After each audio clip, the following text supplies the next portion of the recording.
శ్రీ గురుభ్యో నమ శ్రీ మహాగణాధిపతే నమ సరస్వతి నమ హరి ఓం శ్రీమాత్రే నమ. సంక్రాంతి శుభాకాంక్షలు. ద్వాదశ రాశుల్లో మనము ఈ యొక్క మూడో రాశి అయినటువంటి మిథున రాశి యొక్క ఫలితాలను చూద్దాం. ఈ పుష్యమాసంలో జనవరి మాసంలో ముఖ్యంగా ఈ యొక్క జనవరి మాసంలో మిథున రాశి వారికి మృగశిర నక్షత్రం 3-4 పాదాలు, ఆర్ద్ర నక్షత్రం 4 పాదాలు, పురుష నక్షత్రం 1-2-3 పాదాలు ఈ యొక్క మిథున రాశికి చెందినవి. మిథున రాశి యొక్క గ్రహస్థితి చూసినట్టయితే జన్మస్థ ద్వితీయ స్థానంలో కుజుడు వక్రగమనంతో ఉన్నాడు. అట్లాగే వీరికి చతుర్థ స్థానమందు కేతువు, వీరికి పూర్వార్ధంలో సప్తమ స్థానంలో రవి, తదుపరి అష్టమ స్థానంలో రవి సంచారము, అష్టమ స్థానంలో బుధ సంచారము, అట్లాగే భాగ్యస్థానంలో ఈ శుక్ర శని సంచారము, దశమ స్థానంలో రాహు సంచారం, ఏకాదశంలో ద్వాదశ స్థానంలో గురువు వక్రగమనంతో ఏకాదశ వీక్షణగా ఉన్నారు. ఇటువంటి ఈ యొక్క మిథున రాశి ఫలితాలు చూసుకున్నట్లయితే వక్రగమనంతో ఉన్నటువంటి కుజుడు అద్భుతంగా మీకు కొంతవరకు రజోగుణ సంపన్నం అనేది ఉంటుంది. తద్వారా కార్యసాధనం చేసే అవకాశం ఎక్కువగా ఉంటుంది. రజోగుణం అంటే మిమ్మల్ని చూడంగానే భీతి పొందేటువంటి అవకాశం ఉంటుంది. తద్వారా కార్యాన్ని సాధిస్తారు అని చెప్పడం ముఖ్యమైనటువంటి విషయం. అట్లాగే పాతదైనటువంటి కొన్ని ఏవైనా కూడా శరీరానికి దేహదారుఢ్యానికి సంబంధించి ఇదివరకు ఎప్పుడైనా మీకు ఇబ్బంది కలిగినట్లయితే శరీరానికి అవి పునః కొంతవరకు వాటి యొక్క వేదన అనేది ఉంటుంది. అట్లాగే కొంత రజోగుణం ఉండటం వల్ల కొంత తగ్గించుకొని ముందరకెళ్ళటం మంచిది కొంతమందితోని. అట్లాగే కేతు చతుర్థ స్థానం సంచారం వల్ల మాతృమూర్తి అయినటువంటి మీ అమ్మగారికి ఆరోగ్య విషయాల్లో జాగ్రత్త ఉండడం మంచిది.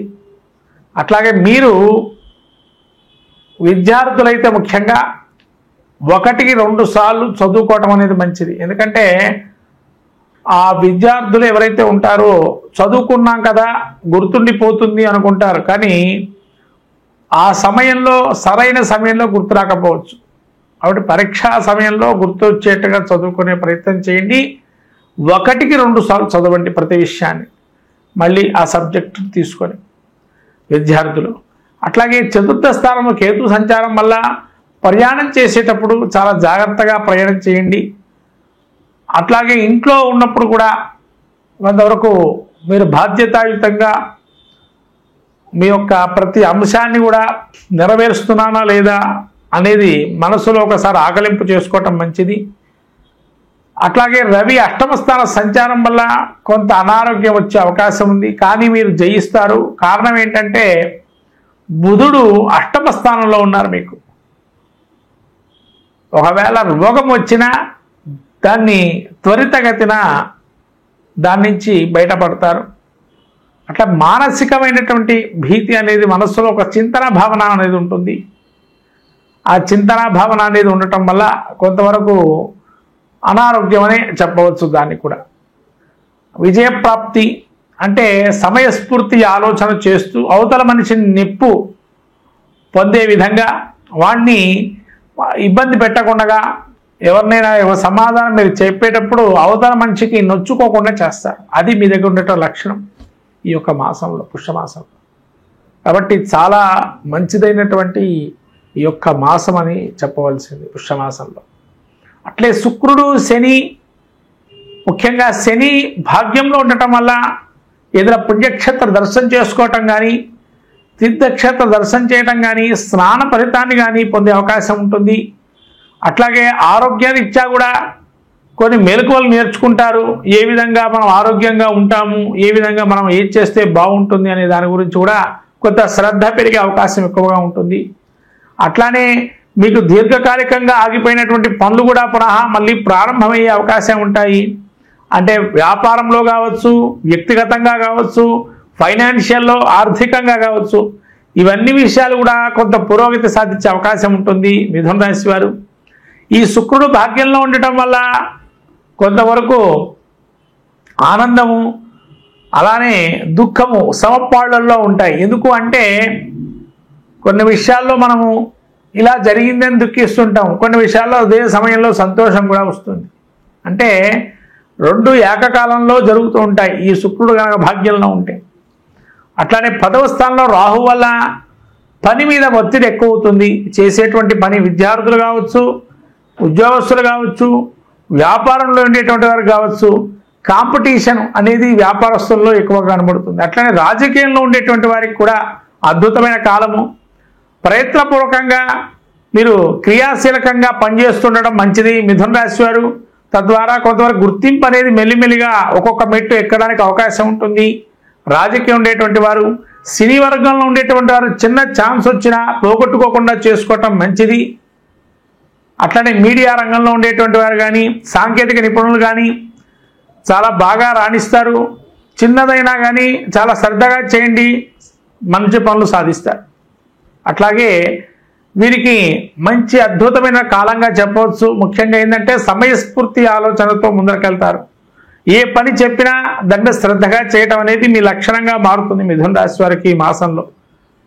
అంటే ఇప్పటివరకు ఒకటికి రెండు సార్లు చెప్తే కానీ పని చేయని పరిస్థితి ఉంటుంది. కానీ ఇప్పుడు అట్లా కాదు, చెప్పంగా దాని మీద ధ్యాస పెట్టి చేస్తారు. అది మీ దగ్గర ఉండేటువంటి లక్షణంగా ఉంటుంది మిథున రాశి వారికి.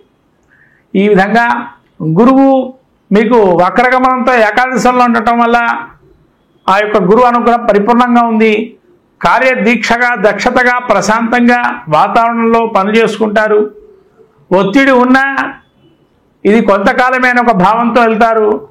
కాబట్టి ఇటువంటి గ్రహస్థితి చాలా అద్భుతంగా గోచరిస్తుంది మిథున రాశి వారికి. సంక్రాంతి తర్వాత ఈ యొక్క రవి ఎప్పుడైతే ధనస్సు సంక్రమణం, ఈ మకర సంక్రమణం జరుగుతుందో వారికి అప్పటి నుంచి రవి బుధుల పరిపూర్ణమైన అనుగ్రహాన్ని కలిగి సూర్యుడు కూడా మీకు యోగిస్తాడు ఇక్కడ. కాబట్టి ఇటువంటి మహత్తరమైనటువంటి కాలంగా మిథున రాశి వారికి ఈ యొక్క మాసం గోచరిస్తుంది. ఈ మాసంలో ఇంకా మెరుగైన ఫలితాలు పొందాలన్నా, కొంత పరిష్కారాలు ఇంకా ఏమన్నా చేసుకోవాలి అనుకున్నట్లయితే ముఖ్యంగా దుర్గాదేవి గుడికి వెళ్ళటం, అట్లాగే మీ దగ్గరలో ఎక్కడైనా కానీ ఈ గణపతి ఆరాధన గరికతో గనక ఆరాధన చేస్తే మీ కులశ్రేష్ఠుడిగా మిమ్మల్ని తీసుకొచ్చి కుర్చీలో కూర్చోబెట్టి మిమ్మల్ని ఆరాధించే తత్వంలో ఉంటారు. కాబట్టి గణపతి ఆరాధన చాలా విశేషంగా చేసుకోండి ఈ మాసంలో. ఈ యొక్క మిథున రాశి వారు గణపతి ఆరాధన చేస్తే ఖచ్చితంగా అన్ని ఫలాలు కూడా మీకు సిద్ధిస్తాయి ఈ యొక్క పుష్యమాసంలో, ఈ జనవరి మాసంలో మిథున రాశి వారికి.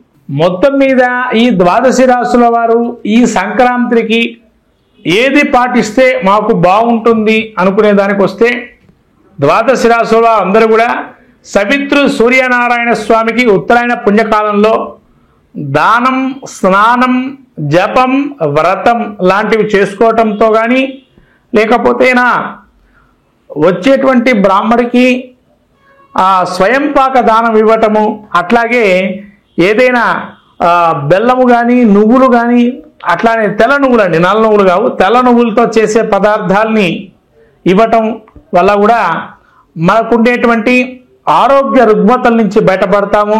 అట్లానే కార్య సాఫల్యం పొందాలి అనుకున్న వారు ఎవరైతే ఉంటారో, ప్రతి విషయంలో విజయం సాధించాలి అనుకునేటువంటి వారు ఈ యొక్క సూర్యనారాయణ స్వామి ఏదైతే సంక్రాంతి రోజు వాళ్ళు శక్తి కొలది జిల్లేడు పూలు కానీ, జిల్లేడు ఆకును తీసుకొని ఆకు మీద మనకు ఏదైతే కోరిక ఉంటుందో దాన్ని ఎరుపు రంగు ఏదైనా పసుపు, ఏదైతే మన కుంకుమ మిశ్రమం కానీ, లేదైనా సున్నము అండ్ పసుపుని కలిపినటువంటి చూర్ణాన్ని తీసుకొని మంచిగా ఎర్రగా వచ్చేట్టుగా చేసి దానిలో సూర్యనారాయణ స్వామి బింబాన్ని దించి దానిలో మీరు కోరికని రాయటం కానీ, లేకపోతేనా మీ కోరికని చెప్పి దాన్ని స్వస్తిక్ ఆకారం కానీ, ఓంకారాన్ని కానీ రాసి ఆ సూర్యనారాయణ స్వామి బింబాన్ని దించి దానిలో ఆ సూర్యనారాయణ స్వామి అనుగ్రహాన్ని పొందటం వల్ల శత్రు జయాన్ని కూడా సూచిస్తుంది.